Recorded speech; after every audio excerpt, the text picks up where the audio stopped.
What is going on, true believers? It's time for us to kind of break down a few things that have been happening here lately. Things that you may have heard me jokingly talk about, or Ben Armstrong kind of jokingly talk about. We really haven't had a lot of clarity. You've heard some of the recordings, you've heard some of the tape, stuff like that. It's nothing to do with Ben Coin. This has nothing to do with me. This has everything to do with what, in my opinion, were a bunch of thieves trying to steal a company from somebody. Okay. And I'm going to take you through the scenario and I'm going to lay it down for you so that you can make your own decision and your own determination. If you like this content, by the way, make sure you hit the subscribe button, the like button, and the bell to be notified of future content. It's going to take a while because we're going to go through some legal uh, finaglings, if you will, and try to figure out and break down exactly what we said was going on, what could be going on. Now, this was my tweet yesterday. Ben Armstrong has filed an emergency injunction. You can download these, by the way, here at these links on X. If you're not following me, it's at Believes Crypto. So Ben Armstrong has filed an emergency injunction to have the Hit Network and Discover Crypto placed into a receivership. A receivership is where somebody else is put in charge of it until such time as a resolution is achieved, so that and we're going to go over the lawsuit why that is the case. But basically, there was a certain value of this company at the time that Ben Armstrong was.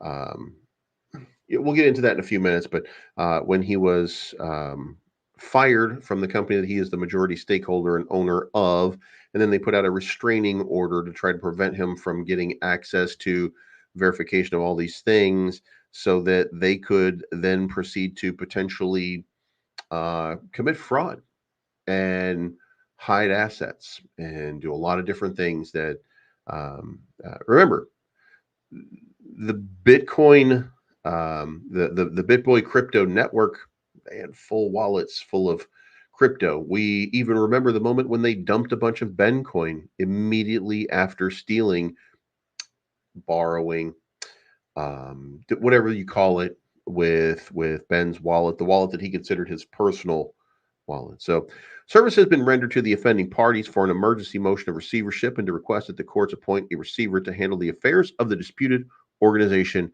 going forward. In addition, a claim was filed by the members of the Hit Network of assault, and the charges against Mr. Armstrong were dismissed recently as unfounded. And you will see some of the names, or at least one of the names, of somebody who said some outlandish claims of assault from Ben Armstrong. Just wild stuff here, where grown men who don't act like grown men.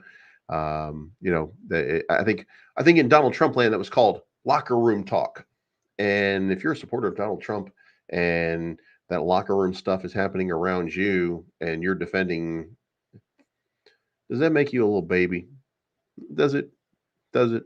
If you're crying about the same thing, or is it just because you lied that's not real? You have to ask yourself that question. I can't answer that for you. But the police did, and they said it was unfounded. So a copy of this is also available in public record. I did not link that because it does include the name of the person. So if you would like to go check that out, you can check that out yourself. Despite what anyone may think personally of Ben Armstrong, these individuals allegedly conspired repeatedly and as outlined in the attached filings to steal his company from him and to, in violation of RICO statutes, transfer and move tangible assets around to avoid taxes and payment to Mr. Armstrong for his property. You can download the complaint and the emergency order for receivership above. Also, know that you have listened to and heard multiple conversations in which TJ Shed freely admitted that the attempted theft of his company was based upon him being fired, and we did listen to that recording. There's no question about that. That is exactly what he said. Ben said, what you're doing, and TJ with David Thiel, by the way, who is that is the guy from a Christian fellowship organization who was trying to be a third party in this. To me, sounds corrupt, but that's just my opinion.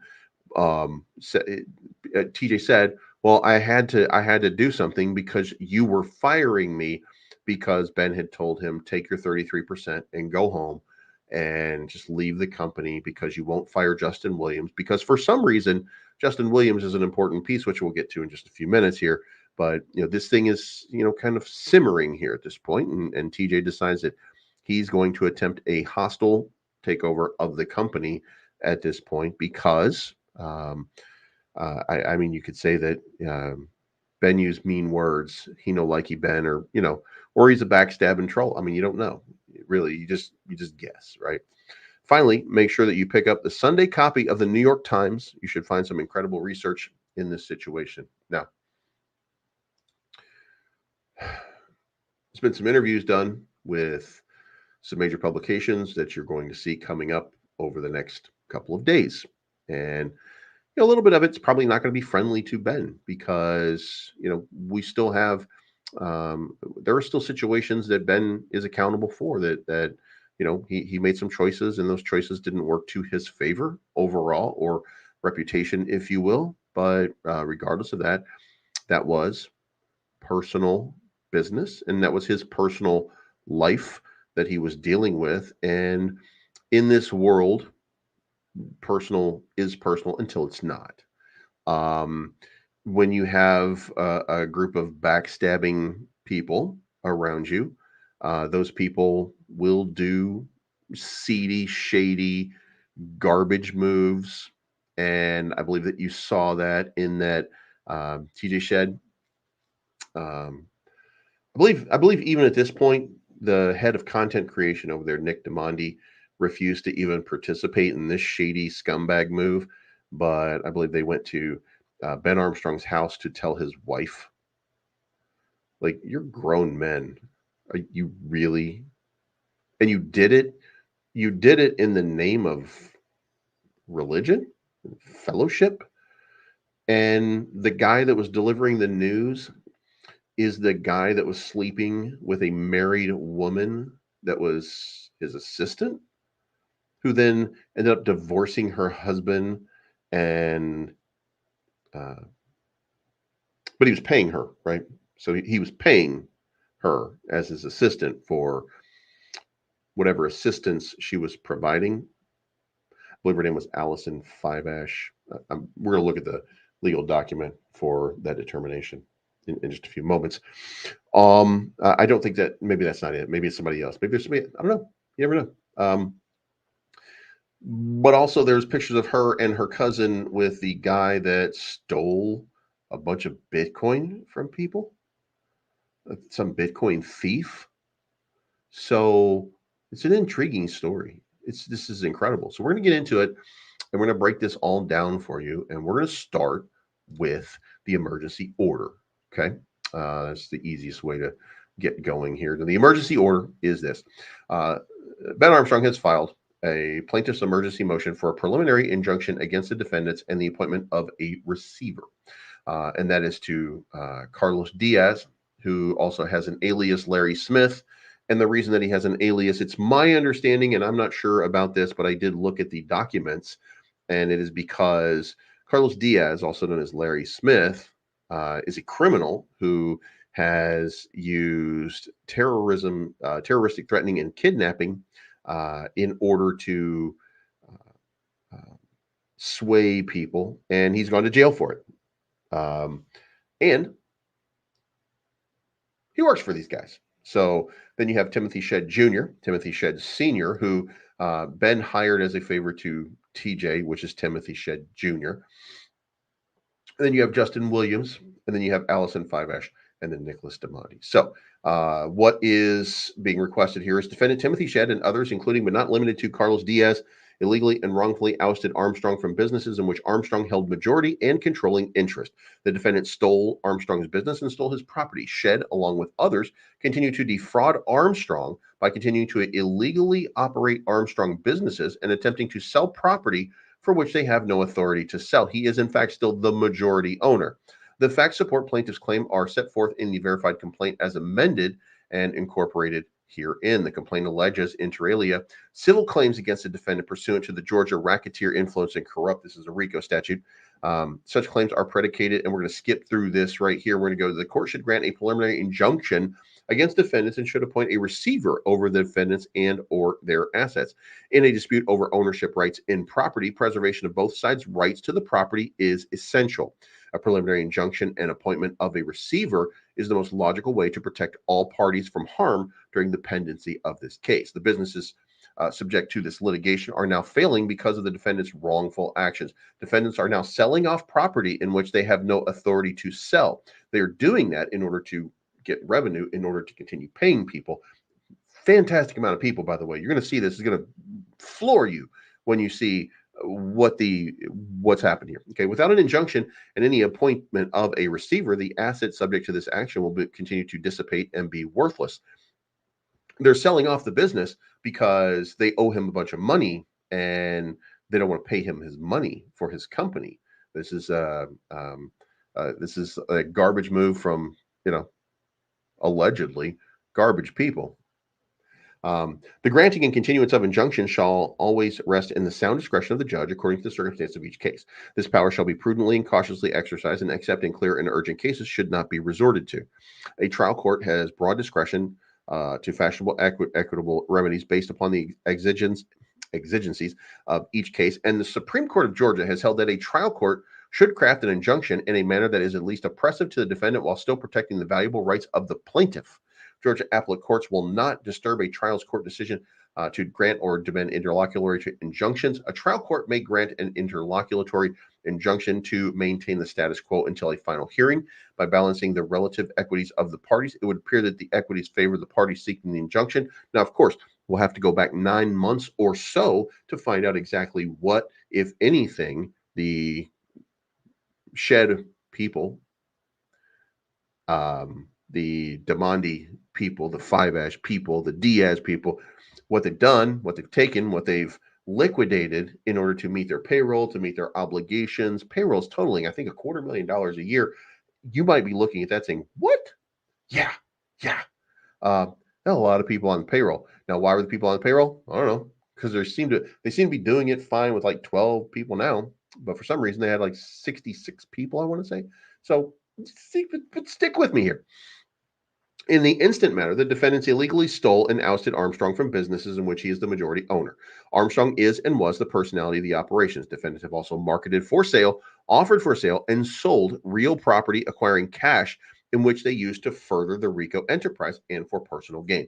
The defendants acquired and maintained hundreds of thousands, if not millions, of dollars in property, personal and real, through their illegal RICO enterprises. Granting a preliminary injunction and the appointment of a receiver is necessary to protect and preserve the assets for plaintiff and creditors.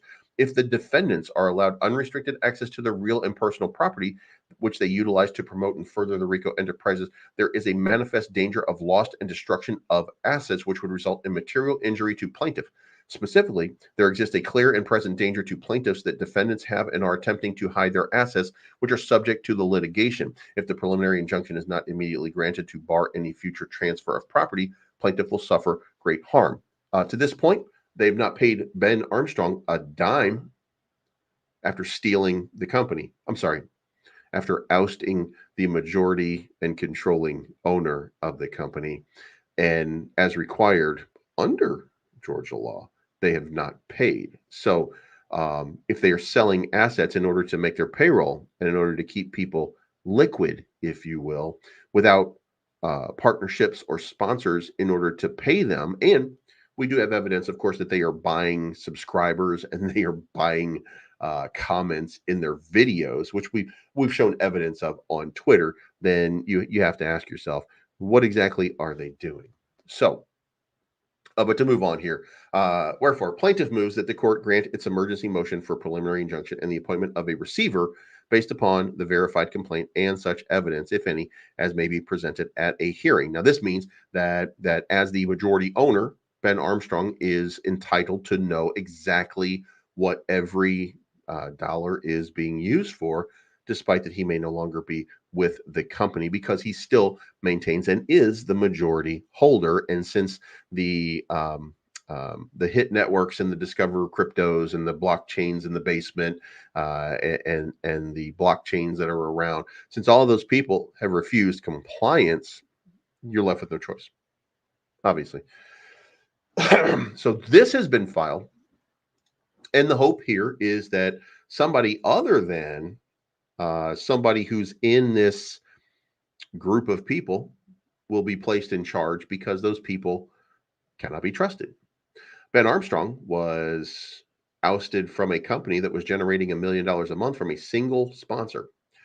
Ben Armstrong is entitled to 2/3 of all EBITDA um, earnings, and would therefore be subject to getting a lot of money, because if you consider that they were getting $1 million a month from stake, and payroll was 250,000, overhead was somewhere in the neighborhood of 50,000, that means $700,000 minimum per month. He would have a share of the profits of, meaning that over the course of 12 months, that's 8.4 million, to which he would be entitled to 60% at least of that, because he is a 66% owner. So 2/3 of $8 million is what he would be entitled to. And general purchase or buyout of an organization would be over between 3 to 5 years. Even if a judge is overseeing these actions, it would be a minimum of 3 years, meaning that it's about $25 million, which means that Ben Armstrong at this point is probably entitled to $18 to $19 million, somewhere in that neighborhood. And they have offered nothing. I'm sorry, they offered a 5-year payment plan of no amount. Keep that in mind. Now, we're going to go on to it, and it's going to get a little bit lengthy. I apologize that it's taking so long, but we'll take a little bit of time. And we are going to skip a lot to get to what we're doing here. And this is basically, this right here is the First Amendment verified complaint. This is the filing that Ben has submitted against Carlos Diaz / Larry Smith, the criminal with the extortion, the one we already went over. Then we have Timothy and Timothy Shedd Sr., and then we have Justin Williams, Allison Fiveash, and Nicholas DeMondi. And then we're going to come down here, statement of facts. And then the statement of facts is Armstrong launched the BitBoy. And I want you to follow this timeline. Armstrong launched the BitBoy Crypto YouTube channel in 2018, in which he initially produced 2 videos each day from the basement of his home. The BitBoy Crypto YouTube channel grew in popularity with the increase of viewer. I should put that on the screen. Armstrong launched the BitBoy Crypto YouTube channel in 2018, in which he initially produced 2 videos each day from the basement of his home. The BitBoy Crypto YouTube channel grew in popularity with the increase of viewers. In 2019, Armstrong incorporated his BitBoy Crypto business and established High Throughput Productions, in which he was the sole owner. Timothy Shedd Jr., who at the time was a crypto enthusiast and operated the crypto brand known as Young Dumb Crypto, apt, was a viewer fan of the BitBoy Crypto YouTube channel and decided to contact Armstrong, whereby they began to casually discuss cryptocurrency-related topics. Armstrong and Shedd began a professional relationship in 2019 when Shedd, who at the time was employed by a marketing agency known as Coinbound, assisted Armstrong in securing sponsorships for the BitBoy Crypto brand. Throughout 2020, Armstrong experienced an extraordinary increase in popularity with the number of viewers of his BitBoy Crypto YouTube channel. Armstrong and Shedd's professional relationship turned into a friendship in which Armstrong at the time believed he could trust Shedd. As a result of his growing business, Armstrong realized he needed help in the operations of the business. Armstrong made the decision to enlist the services of Shedd. Shedd's duties were the oversight of the 2 employees and providing assistance with some of the creative content of the production. So in 2020, when BitBoy had about 1 million subscribers or 700,000 subscribers, 2 employees. It's important when we get to it later. Specifically, in late 2020, Armstrong offered Shedd 33% of the business, for which Shedd was to manage the day-to-day operation and finances of the company, while Armstrong continued to be the charismatic personality and entertainer of the production. Shedd accepted Armstrong's offer, which resulted in the establishment of BJ Investments. That's the BJ Investment Company, where the throughput business was placed under the new ownership arrangement. So it's Ben, TJ, it's BJ. You know what it means. When Shedd accepted Armstrong's offer, High Throughput had assets valued at approximately $7 million. And Armstrong's YouTube channel had a following of over 600,000 subscribers. Shortly after BJ Investments was established, Shedd hired his father, Timothy Shedd Sr., as the chief financial officer to manage the company's finances.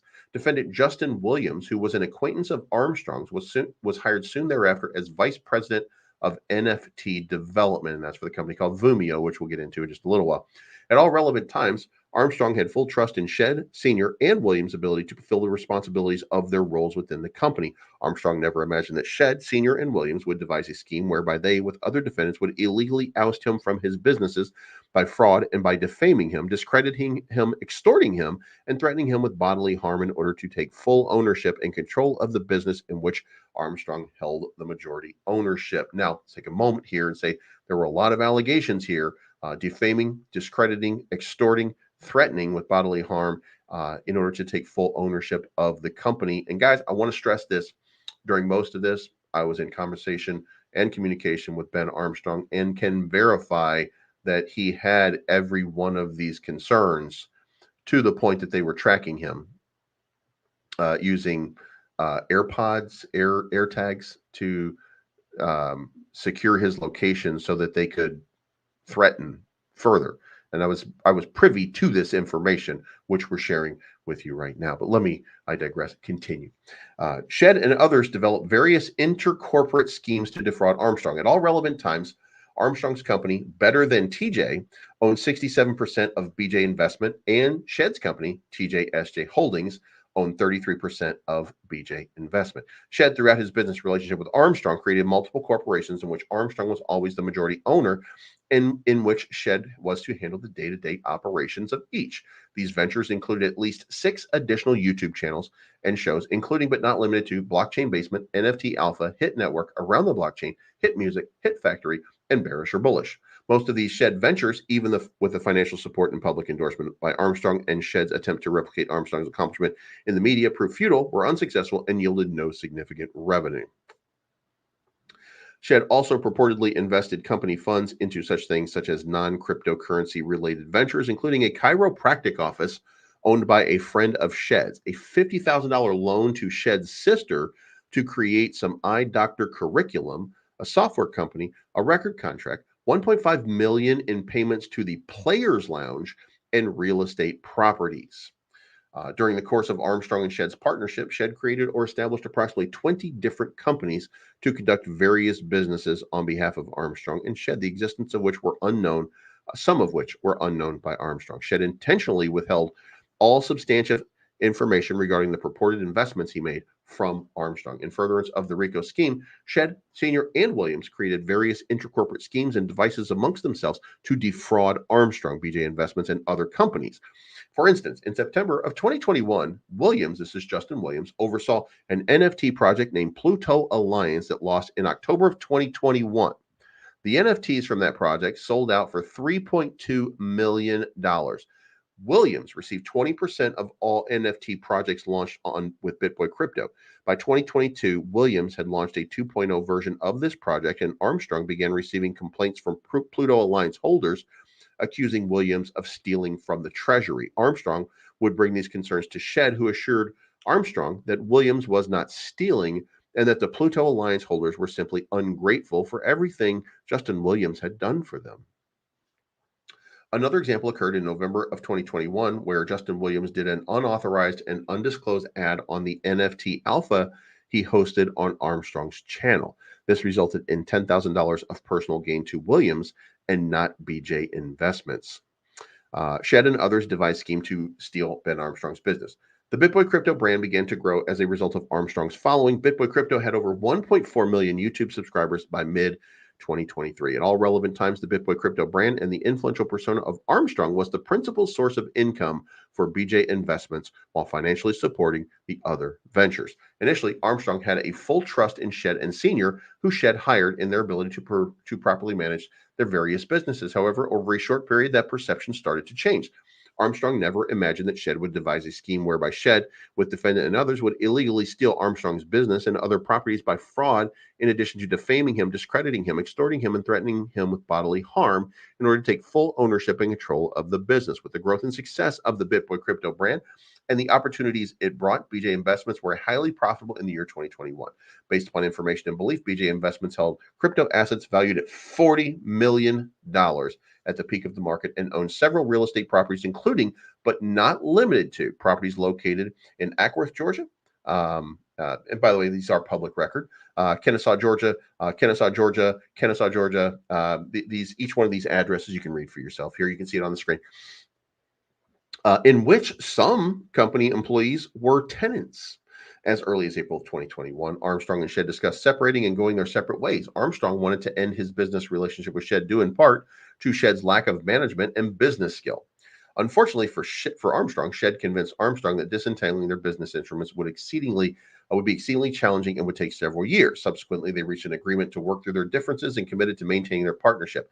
In July of 2021, Armstrong, frustrated with things such as the lack of structure from BJ Investment subsidiaries, which Shedd was supposed to be handling, suggested to Shedd that he enroll in a Christian executive and business training program presented by David Thiel, a program in which Armstrong was enrolled at the time. Armstrong thought the Thiel program would help Shedd develop business leadership skills required to get the company structured. Shortly thereafter, Shedd did begin to attend the course. Shedd, after convincing Armstrong not to terminate the partnership based on Shedd's incompetence, decided to take control of BJ Investments and its subsidiaries and steal them away from Armstrong rather than to work with Armstrong. In furtherance of the RICO scheme, by the summer of 2022, Shedd, with the assistance of Williams, hired in excess of 60 employees, many of which were personal friends of theirs, in order to create loyalty for whatever wrongful and illegal acts the defendants were undertaking. There was absolutely no need for such a large employer base. Remember, by the way, this company was operated out of a basement, and its 600,000 followers on YouTube only had 2 other employees for TJ Shedd to manage. So for some reason, they went from this to needing 60 employees. So make what you will of that. Company can hire whomever it wants, obviously, but it's only an opinion that it was excessive. So in August of 2022, Armstrong again insisted that the partnership end after seeing no improvement by Shedd in his administrative or managerial skills. In addition, Tim Shedd Sr. lost $3 million of company funds based on incompetence and mismanagement. For the second time, Shield convinced Armstrong not to terminate the partnership, stating to Armstrong that he would improve all, while Shedd and the other defendants were slowly and methodically stealing companies and properties from him. By the end of 2022, Shedd, Williams, and other defendants continued to hire their friends and other people who would be loyal to them while terminating or eliminating any employees who they believed to be loyal to Armstrong. And that's very important to remember when, we saw the hostage video, and, there's a lot of people who are no longer there, and you have to wonder why they're no longer there. Either they were not able to be afforded, or because they were being ferreted out. Shedd and others jeopardized $15 million sponsorship deal. By the end of 2022, and in furtherance of their scheme to steal Armstrong's businesses, Shedd and Sr. had established complete and full control of the company's finances, whereby they and the other defendants removed Armstrong's name and authority to the company's financial accounts and information without Armstrong's knowledge, consent, or approval. In February of 2023, Armstrong hired Cassandra Wolf on a contractual basis to facilitate the acquisition of brand sponsors. Now, Armstrong directed Wolf to work with Shedd to finalize the terms of her work contract. Despite her concerns with Shedd's reluctance to finalize a compensation agreement, Wolf was reaching out to potential sponsors and had begun negotiations with them. That same month, Armstrong was notified that he would no longer be receiving referral income from Bybit for promotions on BitBoy Crypto. This was the company's primary income source. Despite the numerous conversations with Shedd emphasizing the necessity of reaching a compensation agreement with Wolf to secure the deal with a major sponsor, Shedd maintained that the standard 10% commission was too substantial and would upset others working. Armstrong explained this to Wolf, and she agreed to a 5% commission. Despite an ongoing conversation between Armstrong and Shedd, wherein Shedd also agreed to Wolf receiving 5% commission, then Wolf inquired once again about finalizing her compensation agreement. Shedd told her they would discuss appropriate compensation for her once the agreement with the sponsor was finalized. Armstrong confronted Shedd about his dishonesty and jeopardizing the sponsorship deal, threatening to terminate him. In an effort to safeguard her interests, Armstrong and Wolf signed a contract agreement as a precautionary measure, ensuring she had a protective agreement in place if the need arose. Later, Wolf would also arrange for her compensation to be directly paid by the sponsor. Now, let's stop right there and remember, part of the reason that TJ Shedd gave for this happening was because what he needed to do. One of the allegations was that he was paying that Ben Armstrong was paying for his quote unquote mistress. I believe they used as the words that he was paying someone for an inappropriate relationship. And it should be argued and noted right now, TJ Shedd Jr. lied to you. At no point was Cassandra Wolf, compensated by this company. She was compensated by her sponsorship deal, which was agreed upon. And we do have copies of the email, of course, with TJ Shed Jr. and with Ben Armstrong. So you were deceived and manipulated and lied to by TJ Shed Jr. about the compensation program. And this is just another web of the entirety of these lies that are happening at this point. But let's continue. As she did not trust Shield, Shed, and Senior to pay her as agreed, she was compensated directly from stake. This potential sponsor aspired to establish a partnership with BitBoy Crypto, not solely on the channel's substantial subscriber base, but on account of Armstrong's polarizing public persona and prominence within the cryptocurrency industry. On March 27, 2023, Wolf successfully brokered a 15-month, $15 million sponsorship contract with a sponsor for the BitBoy Crypto brand, referred to herein as Sponsor X. This sponsorship not only represented the largest in the history of the company, but also served as a crucial lifeline for the company, helping it overcome significant financial challenges directly caused by Shed and the defendants. Despite this, Shed and other consistently failed to meet the production deliverables as required.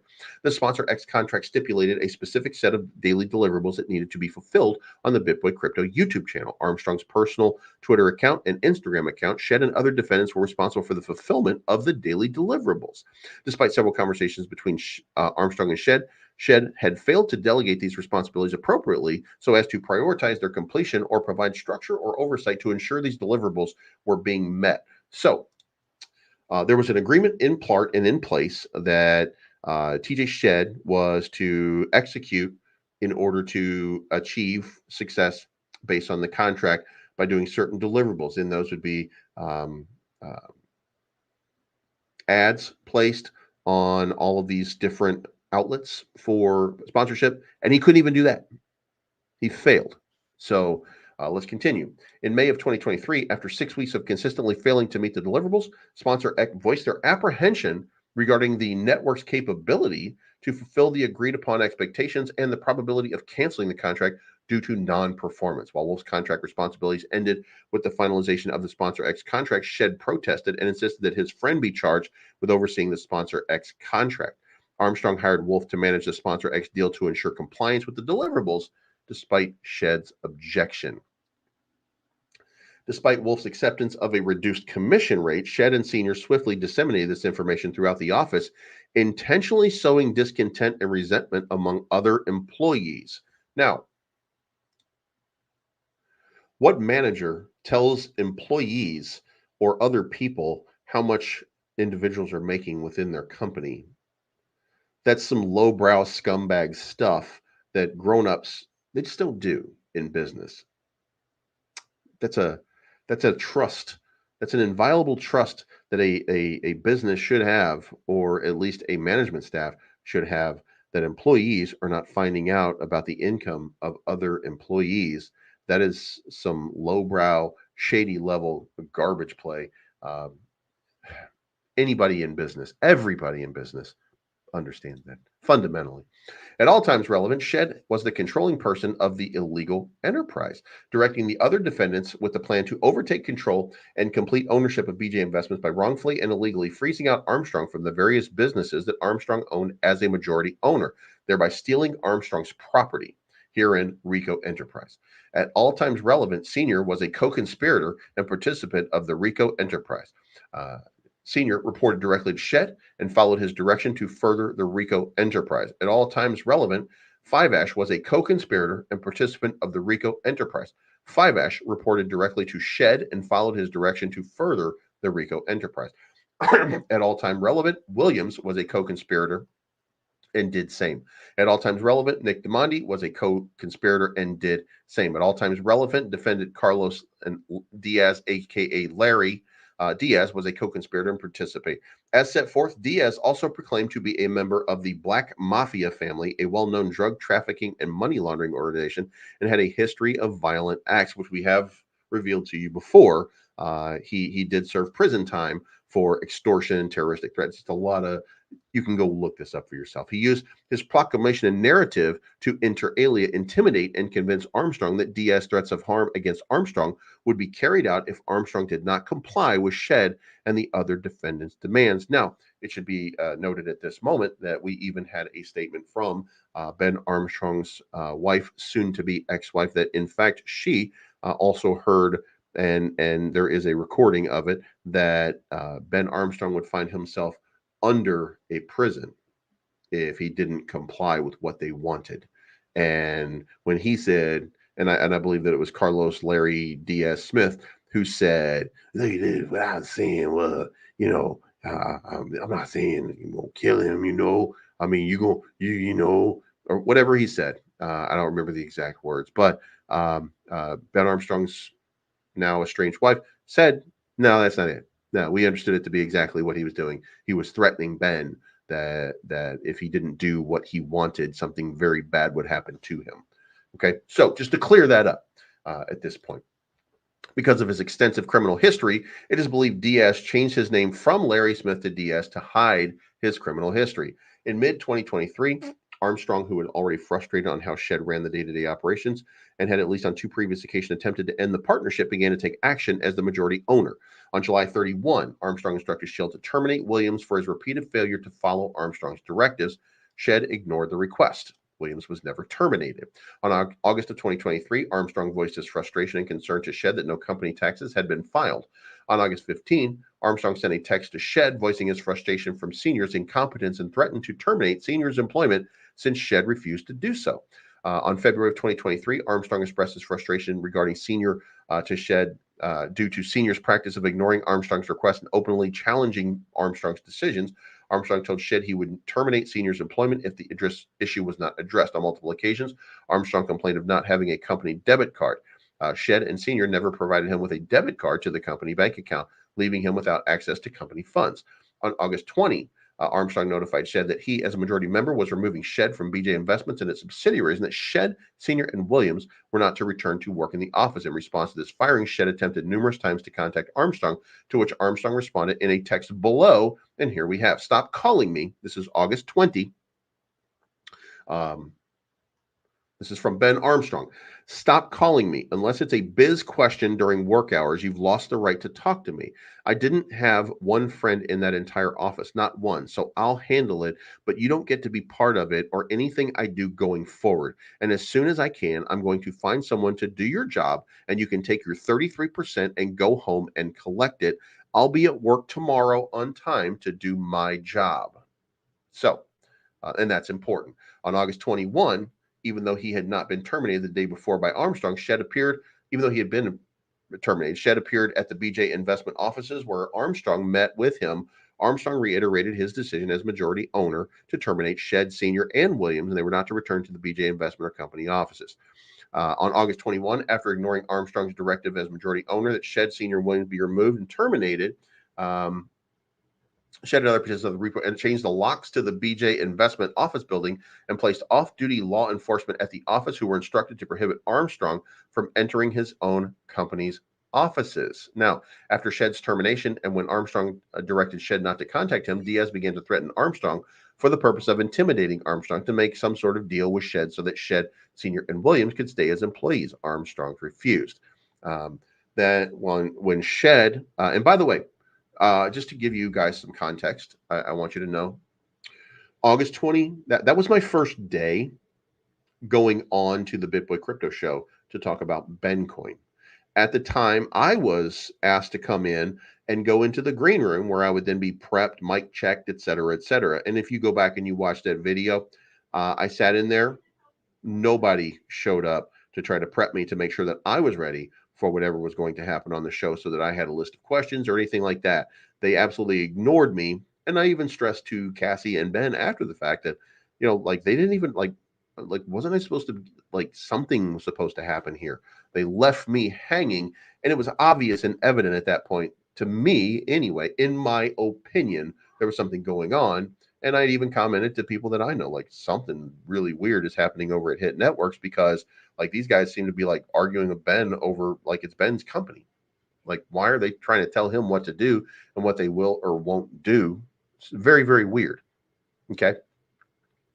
And by the way, you can ask my friends, they'll remember.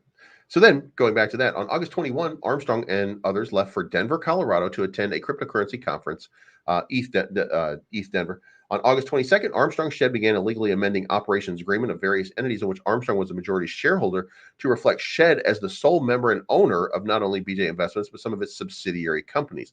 On August 23rd, in furtherance of the illegal scheme, Shed began calling employee AJ Pleasanton and told him Armstrong was using hard drugs, attempting to bribe him with 3 Ethereum, approximately 5,600 at the time of payment, and almost 10 times Pleasanton's weekly pay. Now, AJ has gone on record in saying that at no point had anybody ever offered him anything, but AJ was having some car trouble, and out of nowhere, TJ offered him money to fix his car. On August 26th, while Armstrong was in Denver, Shed and Armstrong mutually agreed over text message to engage in mediation proceedings to negotiate Shed's buyout from the company. And let me tell you what you want. Would be best if you could write something down and I'll look over it and then we can talk. I'm not really sure what you're expecting. Did you have something in mind? I need to know what's it going to take to get you out of the building? Is there something we can work out where you go to Vimeo? I'll sign over all my shares and you and Justin can have the majority of that. I'll be motivated to promote it because of the investors. Maybe I keep a small percentage so I still have skin in the game, but you guys will make millions on the token launch, I'm sure. At the end of the day, this is over, and I need you, your dad, and Justin out of the building, and we need to figure out how to accomplish this. There is no going back, so think about it. Maybe we should hire a mediator and go through a third party. I want to be fair. I'm sad to hear that's how you feel, but also understand how hard it would be to go back. That feels a bit one-sided to me, but let me put some thought into this. A mediator is probably a good idea. I understand it will take more than just that. Think about it, and we can inquire about a mediator on Monday. That mediator, by the way, was going to be David Thiel, which we'll get back to in just a few moments here. In response to Armstrong's actions of removing Shed Sr. and Williams from the business, Shed Sr., Williams, Diaz, and others expedited the implementation of another phase of their illegal scheme by freezing Armstrong out of BJ Investments and taking it over. In furtherance of their scheme, defendants stole Armstrong's YouTube channel and changed all the passwords to all of the internet platform and channels, locking Armstrong completely out of BJ Investments. On August 27, 2023, in furtherance of the illegal scheme, Shed delivered a letter to Armstrong dated August 25, stating that he was being removed from BJ Investments in every aspect, including ownership, on the baseless claim that he had disrupted the business. He had no authority to take action against Armstrong. After the bogus August 25 letter was delivered to Armstrong, Shed Sr., Williams, and Diaz began their relentless attacks on Armstrong to force him, by inter alia extortion, to sign over all business-related assets and even personal assets to and for the benefit of the defendants. Shed Sr. and Williams and defendant Allison Fiveash had access and control of Armstrong's personal accounts and logins, including but not limited. And at this point, it should be recognized that Allison Fiveash was the assistant of Ben Armstrong, who it is my understanding spent an inordinate amount of time with Carlos Diaz, which I don't know the reason for that, but they seem to be on very friendly terms, according to Ben. His social media accounts, email addresses, bank accounts, cell phone provider, Apple ID, tile tracking account, which, again, I told you that before, GoDaddy domain management account, Ticketmaster, and crypto wallet addresses. Remember, all of this stuff was inside the building, which is why some of this stuff was going down. Defendants stole Armstrong's personal accounts, accessed them, and attempted to and did track Armstrong's activity. Now, at this point, I should state for the record here, I was on the phone with Ben multiple times where he was wondering how Carlos Diaz was showing up at his door, knocking on his door when he was in a hotel that they had no reason to know. Now, it turned out that they had been accessing his Apple tags, which were in luggage bags. There was one on his phone. They were using that in order to find Ben Armstrong, in order to send Carlos Diaz to his location to talk to him. Carlos Diaz, I might add, the Black Mafia family, the one who went to prison for extorting. Okay, so that's who we have. That's who we have at this point. So let's continue. On August 28th, Shed accessed Armstrong's BitBoy crypto YouTube channel and made the announcement that Armstrong had been removed from the company. And then here are all of those. The announcement is false in its entirety. On August 31, defendants posted a YouTube video on the BitBoy YouTube channel hosted by Shed and defendant Nick DiMondi. The show opened with Shed reading the following statements. And then after he did that same day, under the direction of Shed, Morrill Crawford sent a newsletter out to over 70,000 individuals subscribed to the BitBoy channel email listing with the following: "Hello, Bit Squad. It's been a huge week, blah, blah, blah. There was no benefit to the business to make such an announcement to the industry and the company's followers and subscribers." And by the way, I do want to add at this point that after TJ did his thing, the screen then switched over to Nick DiMondi, who said, if you're looking for people to talk bad about BitBoy Crypto, Ben Armstrong, you're not going to find that here. If you're looking for us to talk bad about him, you're not going to find that him. Before proceeding to go on to Twitter and X and continue to talk bad about him almost nonstop. So in case you wonder what a hypocrite is like, there you have it. So anyway, then we move forward. In furtherance of defendant's scheme to ruin and discredit Armstrong's good reputation and wear him down, he would succumb to their will. Defendant exposed Armstrong's extramarital affair to his wife. Now, look, you can not like, or you can like, you can not care, whatever. But these guys are shady, seedy scumbags that they have no business with his wife to begin with. She doesn't work for the company. She's not employed the company. And they don't have any business disclosing personal information, I might add. And let's be specific. This is an employer, and an employer revealed personal details regarding an employee to a private citizen, if that private citizen is the wife. That is some shady level garbage play by some shady level garbage people. In furtherance of the illegal scheme, the defendant continuously threatened Armstrong, including death threats. Defendant communicated to Armstrong that if he did not pay millions of dollars to them, they would put him under the concrete. Under the concrete means to kill someone in the criminal world. This was verified again by Ben Armstrong's estranged wife. In furtherance of their illegal scheme, defendants continuously communicated, intimidated, and threatened Armstrong with false representations. There were ongoing investigations into the business affairs. Folks, I must add at this point, you have listened to the messages. You've heard the conversations. I will even reference one of the people who talks very bad and very poorly about Ben Armstrong, and that is Rodney Sorensen from My Crypto Journey. He listened to them and in a moment of clarity realized and even said as much, and you can find his videos at My Crypto Journey, and you can see exactly what he said about the conversations that were being held between Carlos Diaz, who had no business negotiating anything for a business he was not an employee of, and Ben Armstrong. But you don't have to take my word for that. You don't have to take Rodney's word for that. You just play back the tape. Anyway, in fact, there was no evidence that any such investigation ever took place. There was an investigation that was happening at the office. This was simply a ploy to frighten, intimidate, and coerce Armstrong to succumb to defendant's demands. On October 30th, after the defendant was wrongfully removed from his businesses, placed security at the business to prohibit him from entering, stole all of his internet programs, gained all access to his personal and banking information, social media, and other accounts, threatened to ruin his reputation, defamed him, contacted his wife about an affair, stalked him, and terminated all compensation to him. Now a fully beaten man sent a message to Shed, Williams, and Diaz stating basically that he was giving up and that defendants had succeeded in their illegal schemes. And at this point, this is when the narrative did change, and he was instructed or coerced into creating what really turned out to be, for Ben Armstrong, his own hostage video. On September 6th, Shed, in a conversation with Armstrong, admitted that Armstrong had told him that the partnership had ended. Below is a transcript of part of the conversation between Armstrong and Shed, and this is available digitally. You can listen to it.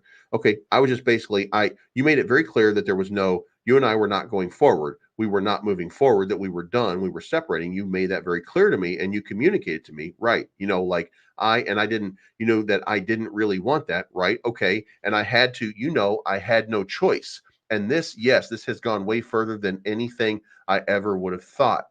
And remember, this was a conversation that Ben was recording because he knew about it in Georgia, as long as one person, one party knows. And this was, by the way, being mediated with David Thiel. And by the way, didn't show up to it, and had to stop and ask Justin Williams a couple times along the way, TJ, I guess, for pointers on what to say or something like that. I'm not sure.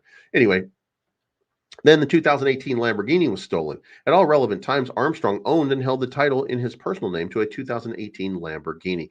On August 30th, 2023, Diaz had a telephone conversation with Armstrong's wife, Bethany, in which he makes threats against Armstrong, including that Diaz will ruin Armstrong's reputation, put Armstrong in jail, and put Armstrong under the concrete if Armstrong doesn't pay $1 million to Diaz that day. Bethany relayed the threats to Armstrong, who then contacted Diaz, at which time confirmed his threats and continued his extortion, directing Armstrong to sign over the title of the Lamborghini to Diaz the next day. At all relevant times. Now, by the way, I will say at this point, I was in communication with Ben. He was in fear for his life because he thought that this person from the Black Family Mafia people of, I don't know, this Muppet organization, whatever they are, that he was going to do something, or that he was capable of doing something. And by the way, one of the charges against him is kidnapping. So just so you guys are aware. At all relevant times, Diaz was not an employee nor an officer of any of the parties or companies in the lawsuit. In fact, Diaz held no position with any of the companies. Rather, Diaz was acting as Shedd's direction as a co-conspirator and participating in a RICO enterprise. Diaz obtained the Lamborghini by extortion, claiming the money was needed to pay for lawsuits filed against BJ Investment as a result of Armstrong's alleged bad act. Now, when you hear the conversations, and they are recorded, remember, we did hear these, and he asked for, what did I do wrong? I didn't do anything illegal. Why are you telling me this? I didn't do anything illegal, repeatedly. Now, that doesn't mean, by the way, that Ben Armstrong was innocent. That meant that he didn't know what it was, and he kept asking Carlos Diaz, Larry Smith, what it was that he was doing. Now, there are no lawsuits filed against BJ Investments for anything. So, okay, just to understand. Now, Armstrong, in fear for his safety and that of his family, agreed to meet Diaz at a public place and sign the title to the Lamborghini allowed to be transferred. Upon information and belief, Diaz obtained the original title of the Lamborghini from the office of BJ Investments through Shedd. This is the same office of the business which was majority owned by Armstrong, but from which Armstrong was now wrongfully prohibited from accessing. Yet defendants had full access to all items contained in that office, whether business related or Armstrong's personal items, including but not limited to intellectual property. Armstrong believed, based on what had been told to him by Shedd and Diaz, that the Lamborghini was being sold ostensibly for various reasons related to the businesses. Diaz transferred the Lamborghini into his individual name and sold it to Jim Ellis Cadillac Chambly dealership. Diaz further forged Armstrong's name on the documents. Diaz submitted to the Georgia Department of Revenue, claiming that he and Armstrong were biological brothers in order to receive a lesser transfer tax assessment. Armstrong and Diaz are not brothers, biological or otherwise. In 2021, Armstrong and Shedd established a company named REBJ. For the purpose of their establishment, REBJ is owned by BJ Holdings, in which Armstrong is the 67% owner and Shedd 33%. It created separate limited liability companies for each real property purchased. Ben Armstrong is the majority owner for each. Armstrong is aware of the following properties: 3102 Cobb Parkway, 3113 Clubhouse, 1173 Cool Spring, which we referred to these already before. Bo Mason assisted Shedd in the illegal transfers of the real properties for the investment as described below.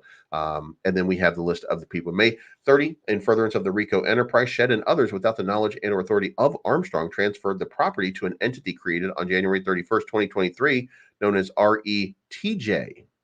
So that's instead of REBJ, which was Ben and TJ. Armstrong did not approve the transaction and has no knowledge of whether any funds were paid by RETJ for the property. Armstrong has no ownership interest in RETJ, either individually or through BJ Investments. So a property that is owned by Ben Armstrong was transferred illegally out of his possession to someone else's possession by TJ Shedd. 313 Clubhouse was established to purchase real property located at this location. The original operating agreement for Clubhouse LLC provided that it was managed by BJ Investment. The operating agreement was provided that only by unanimous member approval can the Clubhouse take certain actions, such as disposing of assets and amending its articles. On August 22, Shedd, in violation of the Clubhouse operating agreement, amended the articles of organization to allow him to sell the Clubhouse property owned by the entity Armstrong had no knowledge of, nor had he approved any such amendment. Now, remember, at this point, Ben Armstrong is still the majority holder and controlling party. So, on information and belief, the defendants, in furtherance of the RICO enterprise, wrongfully selling or offering for sale the 313 Clubhouse property. 1173 Cool Springs. And we're seeing the same thing, by the way. I'm going to skip through some of this property here. But as you can see here, as we go down this list here, there's a bunch of this. This is all the properties here they're trying to sell off because they have to fund a business that they're failing at.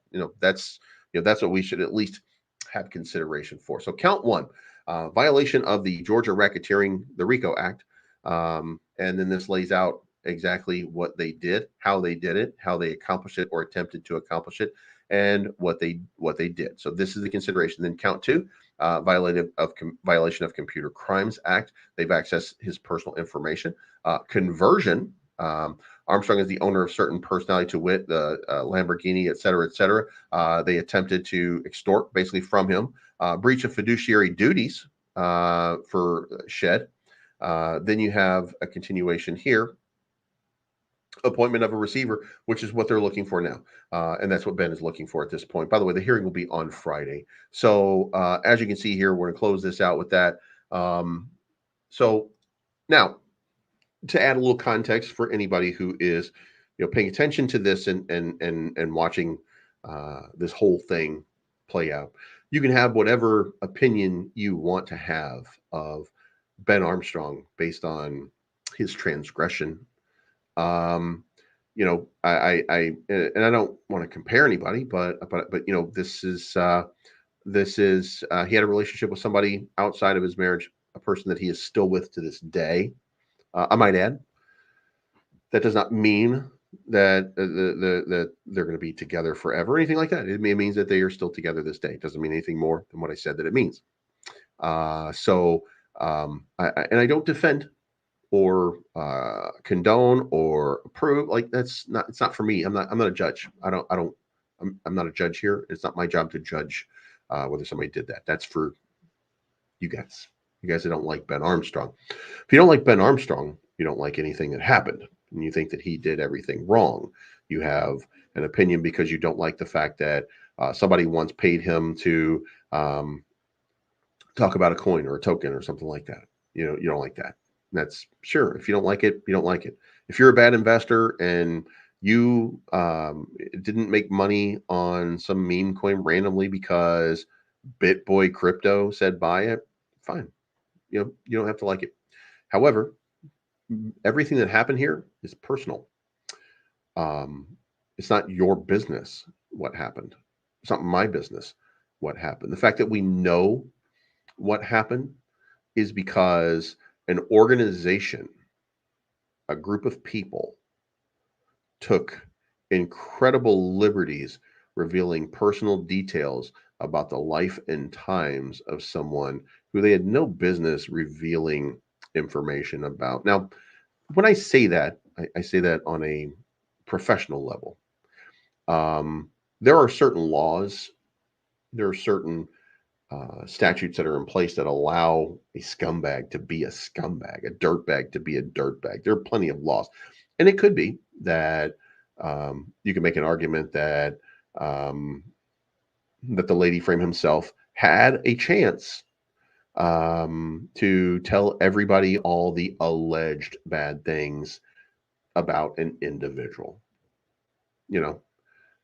Because I mean, listen, if you don't respect the sanctity of marriage and you're talking about somebody else's sanctity of marriage, you're a dirtbag, right? You're a hypocrite at best. And you're just trying to maybe clear out your own cobwebs.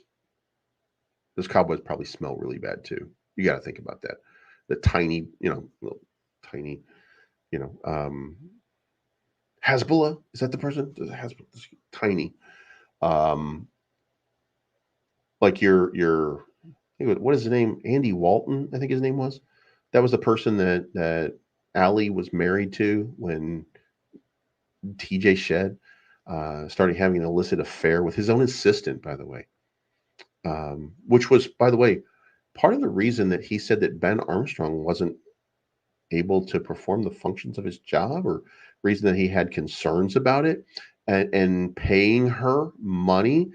And we found out later that TJ Shed not only was having an affair, but he's also a lowbrow dirtbag liar who not only was she not being paid? She was actually being paid by the company that she negotiated the deal from. It didn't even come out of the pockets of the organization. Now, flash forward to to recent times, you know, and I want to show you something. I want to show you, there are a lot of people out here who probably are good people, right? There are a lot of people out here who are potentially good people, but this is what Discovery Crypto is now. Hit Networks is now Discover Crypto. And I want you to look at this comment right here. DC's fashion upgrade is outstanding. Suspenders. This by the way, I think this guy's name is Jake Joshua. He's a TikTok guy. They found a TikTok guy to make videos for them. Hopefully maybe to recapture some of that Ben Armstrong magic, thinking that this guy's somehow going to do that. And fair enough. I mean, the guy could be very popular, right? But the comment right here, DZ's fashion upgrade is outstanding. Suspenders and the hat and gives him a professional edge. And then right after that, DZ's fashion upgrade is outstanding. Suspenders and a hat enhances professionalism.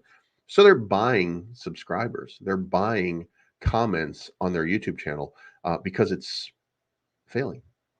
But don't take my word. Just go for just kind of go down the list and you can just continue. I mean, you go look for the videos. Here we go. Getting promoted on this channel would be a smart move for any cryptocurrency project. The substantial views and engagement creating a promising environment for sponsored reviews. The audience is evidently interested in projects that endorse. And by the way, if you're ever looking for a scam, find somebody's name here that doesn't look like it's that it's from a from the United States potentially. It looks like it might come from a foreign land because there are a lot of foreign agencies right now that are doing these. But it's got 5 numbers at the back of its name. When it has like 4 or 5 numbers, that tends to be a scam. Like for example, here, well put together video. Actually, it might be a well put together video for all I know. I don't watch this trash on this dirtbag. But weird name, a bunch of letters. This looks like a real comment, by the way. Not all of them look like that, but I mean, guys, this these dirt mongers are buying subscribers to try to protect the fact that they've lost a lot of subscribers, and they're deceiving you. They're deceitful. How isn't this the company? This company that's deceiving you and telling you they're buying subscribers. This company that's buying views. This company that's pretending that everything is fine to make it look like it in order to attract investors. The company that's doing this. The company whose CEO had an affair with. Again, I don't know. I think it's Andy Walton. With Andy Walton's wife before causing them to get divorced. That guy, the guy who violated the trust of an employee in so much as if he is the director or leader or boss at an organization, revealed personal details to a non-employee in the organization. The manager of a company who revealed payroll information and lied to people because that person was not actually on the payroll. This type of lowbrow trash is the one that's using the moral compass. Just think about that. If you're subscribed to Discover Crypto or the Hit Networks or anything like that, and you're watching that content, again, you don't have to like Ben Armstrong to recognize that if you're supporting these people, you're kind of a hypocrite. And I don't mean that to be disrespectful. It doesn't come across as any way but disrespectful. So I apologize. I don't want to say that because you don't want to like Ben Armstrong. You won't like Ben Armstrong.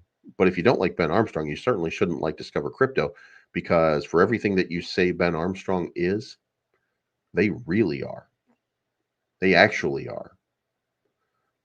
In fact, it was just released from Altcoin Daily that TJ Shed was telling them he has no sponsors.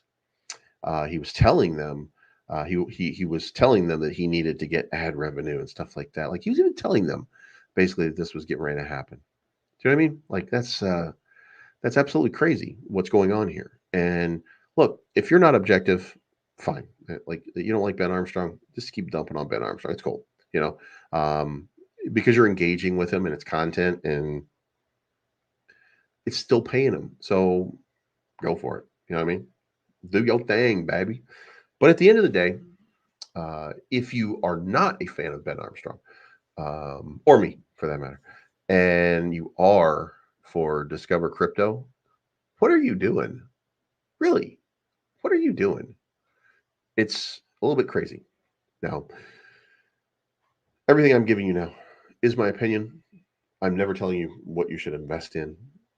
I'm not giving you financial advice. I'm not giving you anything. All I'm doing is reading a lawsuit here, and I'm only reading one side of the allegations. I am sure that TJ doesn't like being talked to like, I mean, what he is. I mean, a philandering cheater. He probably doesn't like being talked to like a philandering cheater. It's also my understanding that he negotiated a $200,000 deal with stake, or 250,000 with stake. Cassie came in, got it up to $1 million. So TJ was about to screw the company. Um, and, you know, like, he's destroying a business step by step. And Ben Armstrong tried to stop him from destroying it. So he just took it into his own hands to destroy it in his own way. And then he brought aboard Nick Diamandi to do it and help. And, you know, the people of talent, the people of value, the people that actually get the eyes, by the way, the eyes, just go look. The people that got the eyes, AJ, Ben, J Chains, they're gone. And they're working together. And, you know, J Chains and Ben had problems and, you know, things like that, right? But it seems like they worked everything out. So is Ben Armstrong the problem? Again, I can't tell you who to like. I can tell you that if you don't like Ben, fine. If it's a bridge too far, if your morals, if your morals tell you that you shouldn't like Ben Armstrong, how are your morals telling you should like Discover Crypto? That doesn't make any sense. What does make sense, however, is for you to look objectively and relook objectively at what's going on right here, and start with this. They try to steal a company from a man. They try to sell the property off to continue to fund their enterprise before paying the man that they stole the company from. You shouldn't be okay with that. I'm not telling you what to do, but you shouldn't be okay with that. My opinion. Um, if your problem with Ben Armstrong is his quote unquote affair with Cassandra Wolf, the person that to this day he is still with, then why are you watching TJ Shedd's dirtbag organization? And did you let Andy Walton know that? Again, I don't remember the guy's name, but I think it was Andy something. You know, it was her husband. Did you stop watching them because of that? Because that's what he did. Was it the steroids? Because if that was the case, it turns out steroids don't work on lady frames, because for some reason this dude has no muscles. He looks like a child. Come on. If that was that it? Did it hurt when Ben Armstrong took a drug test and it came back negative for all major substances because he doesn't drink, he doesn't do drugs? Did it hurt? You know, or did you ignore that? You know, right? And if it was the steroids, you know, wasn't DZ? Didn't he say DZ, TJ? They were all doing it too. That Ben was just getting it for everybody.